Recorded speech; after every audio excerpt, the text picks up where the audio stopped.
বিগত 20 বছর ধরে নদী সাঁতার কেটে এসে স্কুলে পড়িয়েছেন ভারতবর্ষের এই শিক্ষক। একজন শিক্ষকের কতটা জেদ থাকলে এই কাজ করা যায় আপনি ভাবতে পারছেন? ইনি হলেন শিক্ষক আব্দুল মালিক। একটা সময়ে কেরালার মালাপ্পুরমের একটি লোয়ার প্রাইমারি স্কুলে অঙ্কের শিক্ষক ছিলেন আব্দুল মালিক। শিক্ষক হওয়ার পরে প্রতিদিন কাদালুন্ডি নদী সাঁতরে পার হয়েছেন এই মানুষটি। শুধু তাই নয়, এই কাদালুন্ডি নদী পরিষ্কার রাখার জন্য ছাত্রদের নিয়ে বিভিন্ন অভিযান চালাতেন তিনি।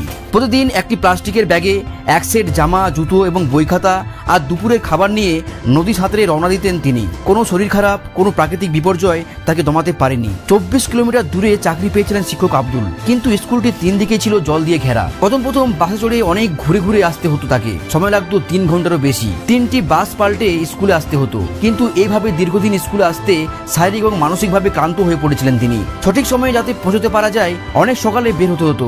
বাসের অপেক্ষাতে কেটে যেত দীর্ঘ সময়। এই সময় স্কুলের এক কলিগ আব্দুলকে পরামর্শ দেয়, তিনি যদি পাশের কাদালুন্ডি নদী সাঁতরে আসেন তাহলে সময়ও কম লাগবে এবং গাড়ি ভাড়াও সাশ্রয় হবে। এরকম একটা পরামর্শ পেয়ে আব্দুল ভেবেছিল, সত্যি তো, সাঁতার কেটে আসলে তার অনেকটাই সময় সাশ্রয় হবে। এরপর থেকে আব্দুল তার সমস্ত দরকারি জিনিসপত্র প্লাস্টিকে ভরে নদী পার হতে থাকেন।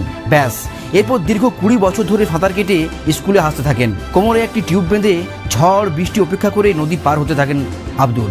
একদিনে স্কুল কামাই করতেন না তিনি। নদী পার হতে সময় লাগতো 15 থেকে 20 মিনিট, সেখানে বাসে করে আসতে সময় লাগতো 3 ঘন্টা। এভাবেই তিনি প্রতিদিন একইভাবে পরিশ্রম করে তিনি স্কুলে আসতেন। সত্যি এ ধরনের মানুষকে আমরা স্যালুট জানাই। আমাদের সমাজের শিক্ষক যে কতটা গুরুত্বপূর্ণ চোখে আঙ্গুল দিয়ে দেখিয়ে দেয় আব্দুল মালিকের জীবনের গল্পটি।